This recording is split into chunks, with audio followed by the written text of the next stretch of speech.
Von meinen Malreisen, die mich schon in viele Länder Europas führten, bringe ich immer wieder schöne Motive mit.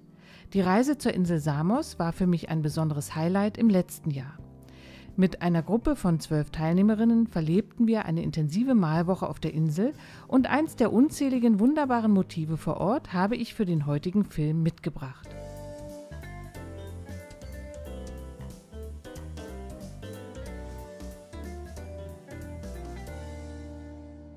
Bevor ich mit dem Malen des heutigen Motivs beginne, schauen wir hier gemeinsam in mein Samos-Skizzenbuch hinein. Es beginnt mit einer kleinen Skizze, die ich während des Wartens am Flughafen Hamburg angefertigt habe. Das Schöne ist ja, wenn man sein Skizzenbuch immer dabei hat, dass die Wartezeit in jedem Fall sinnvoll genutzt werden kann. Hier ist nun das erste Samos-Bild, ein kleines Dörfchen, dessen Namen ich jetzt gerade nicht mehr weiß. Besonders beeindruckt und inspiriert haben mich hier die sehr starken Schatten im mediterranen Licht. Hier der Blick von einer Bucht unweit unserer Unterkunft auf Samos. Und hier die landestypischen Fischerboote. Kokari ist ein altes Fischerdorf auf Samos, heute eher ein Touristenort mit einer schönen Bucht. Auch mein heutiges Motiv ist aus diesem kleinen Dörfchen. Dies ist jetzt eine Skizzenbuchseite von den Olivenbäumen, die im Kurs entstanden ist. Und hier seht ihr das Motiv von Kokari als unfertige Impression. Ich erinnere mich, dass vor Ort nur Zeit war für eine kleine Bleistiftskizze. So unfertig ist es dann hier im Skizzenbuch geblieben und deshalb male ich das Motiv heute im Film für euch noch einmal neu. Hier seht ihr das Referenzfoto für mein heutiges Motiv. Referenzfoto und Skizze bekommen die Unterstützer unseres Kanals wieder per Mail zugesendet. Die heute verwendeten Materialien sind Sienna gebrannt, Kobaltblau, Kobalttürkis Light von Winsor Newton, Ultramarin Fines von Schminke, Permanentalicerin, Neutraltinte und Cadmium Orange von Winsor Newton, Lavendelblau von Mielo und Lasurorange von Winsor Newton. Ich arbeite auf Büttenpapier von Arches Grain 300 Gramm, das Format ist ungefähr DIN A4. Zum Malen verwende ich die Pinsel meiner eigenen Pinselkollektion, einen Eichhörnchenhaarpinsel in der Größe 12, den Rotmarderhaarpinsel in der Größe 10 und den kleinen synthetischen Pinsel für die Detailarbeit in der Größe 6. Den Himmel möchte ich sehr hell und mit weichen Verläufen gestalten, deshalb feuchte ich die Fläche mit klarem Wasser an. Mit ganz stark verdünnten Lichterocker gebe ich einige recht trockene Striche in den unteren Bereich des Himmels und verblende diese Farbe mit einem kräftigen Farbauftrag aus Kobaltblau und Ultramarinblau. Hierbei lasse ich einige Stellen weiß stehen, um luftige Wolken anzudeuten.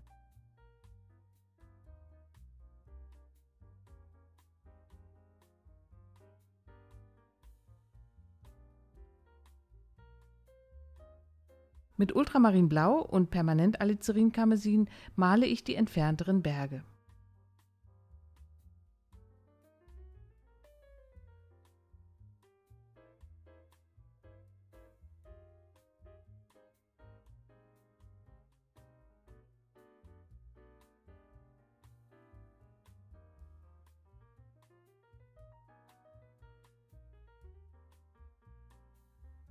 Die Wasserfarbe mische ich mir nun mit Ultramarinblau, Kobalttürkis Light und einem Hauch lichter Ocker. Ich möchte changierende Blau- und Grüntöne für die typische Farbe der Ägäis hier finden.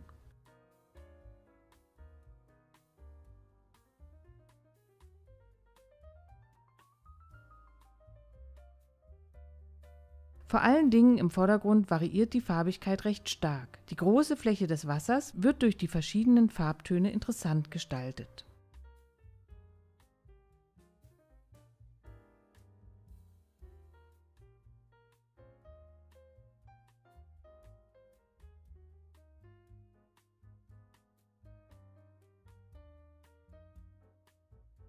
Mit dem Auswaschpinsel hole ich einige helle Formen aus der noch nassen Fläche heraus und deute kleine Wellenbewegungen an. Mit Lasurorange und Alicerin-Karmesin und einem Hauch der verwendeten Wassermischung male ich jetzt das Hausdach. Dieses soll ein leuchtender, warmer Akzent im Bild werden. Deshalb verwende ich die Farbe nicht allzu wässrig. Mit Ocker und Sienna gebrannt male ich das Haus und variiere den Farbton mit Blau- und Rottönen, so dass die Fläche immer variabel bleibt.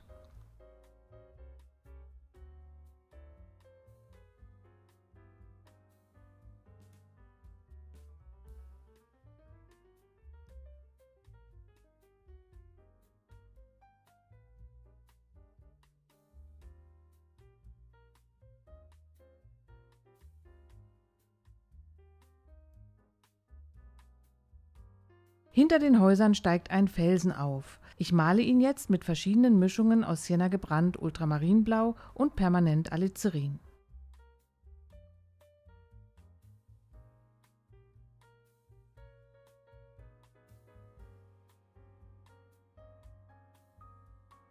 Weiter geht es mit dem Felsen unter dem Haus. Auch hier verwende ich die gleiche Mischung, vielleicht mit einem Hauch mehr Wärme darin.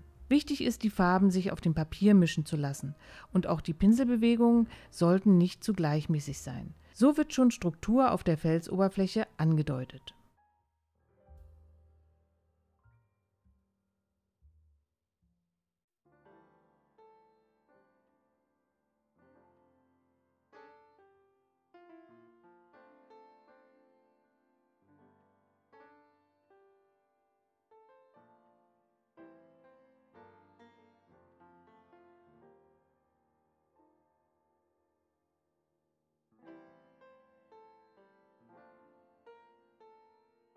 Mit deutlich mehr Wasser in der Mischung geht es jetzt in den Markisen der Geschäfte auf der Uferpromenade weiter. Ich verwende verschiedene warme und kalte Farbmischungen.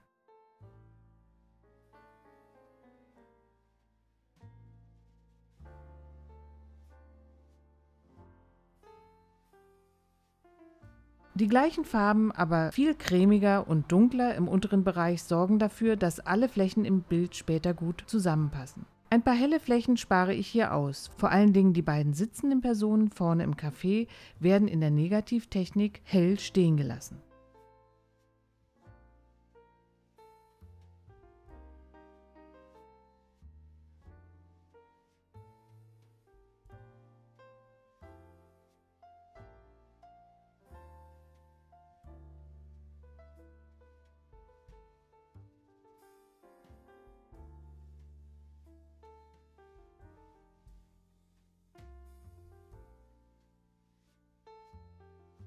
Mit Farbresten aus meiner Palette und wiederum viel Wasser male ich jetzt den Uferweg.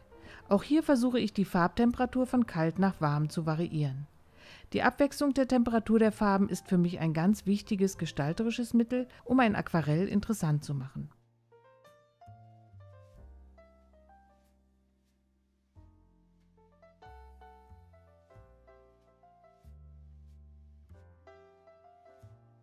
Ein paar kleine Spritzer in den Vordergrund, ihr kennt das schon von mir, geben hier an dieser Stelle Struktur und beleben die Oberfläche. Nun möchte ich das Bild mit den dunklen Schattenfarben noch einmal überarbeiten. Ich beginne mit einer Mischung aus Ultramarinblau, Sienna gebrannt und Permanent Karmesin und male zunächst den kleinen Baum auf dem Felsen.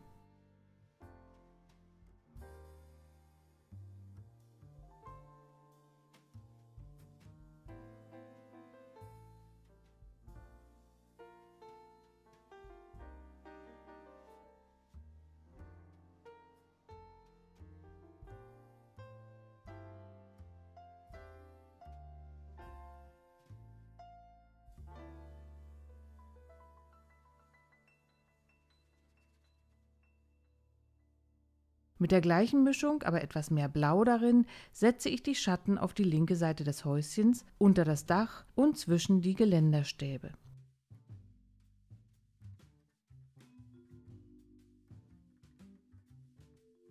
Das Geländer so auszuarbeiten ist ein wenig Fummelei und ich versuche hier trotzdem in einem relativ schnellen Tempo nicht allzu genau zu sein.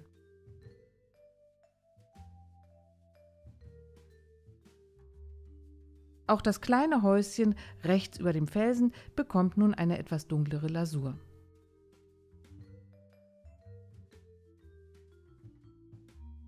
Weiter geht es nun mit der Ausgestaltung der Fenster. Hier verwende ich eine blaue Mischung aus Ultramarinblau und Kobalt-Türkis Light.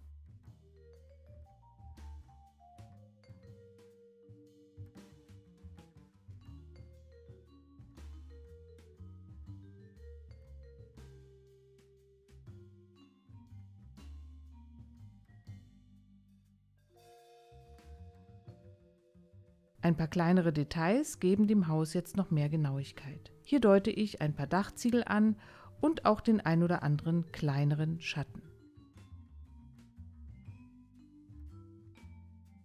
Die Markisen links definiere ich mit einigen dunklen Strichen und dann kann ich die Personen im Café jetzt noch etwas besser ausarbeiten. Die kleinen Köpfe male ich mit einer wässrigen Mischung aus Cadmium-Orange und Permanent-Karmesin und auch einen Arm auf dem Tisch deute ich so an.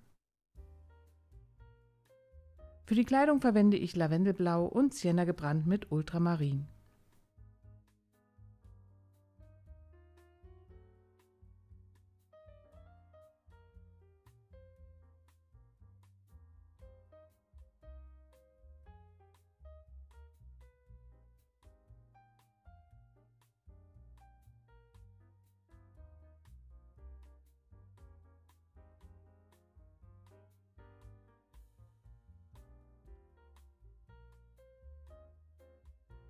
Die Kaimauer bekommt nun einen dunklen Schatten aus Ultramarinblau und Sienna gebrannt.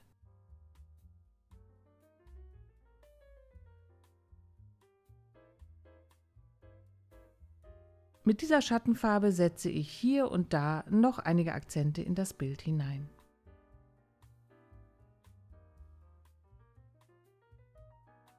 Nun male ich die Steganlage im Mittelgrund und kann so mein helles Boot mit der dunklen Untermalung hervorheben.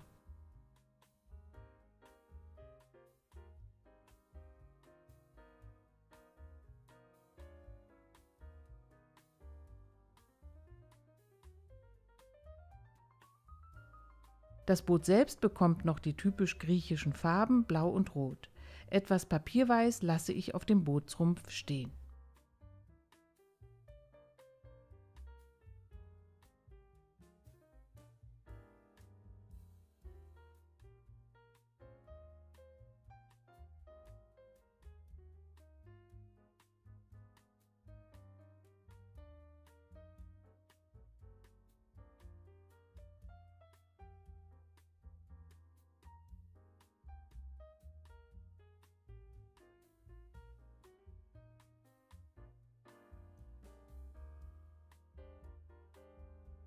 Für die Spiegelung mische ich mir Kobalttürkis Light und Neutraltinte und setze unter den Steg, unter das Boot und unter den Felsen die Spiegelungsformen. Hier arbeite ich mit relativ wässrigen Strichen, etwas Sienna gebrannt kommt in die dunkle Spiegelung des Felsens noch hinein.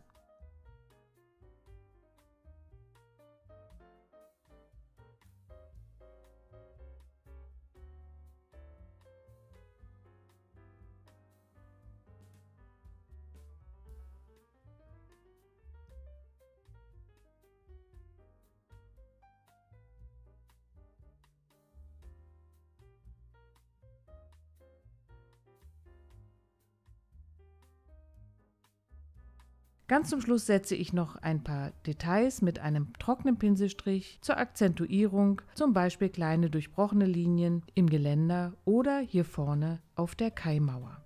So, das war's für heute. Ich hoffe, mein Ausflug auf die Insel Samos hat euch gefallen. Für mich war es eine Reise zurück an diesen wunderschönen Ort, an den ich sicherlich mit einer Malreise noch einmal zurückkehren werde.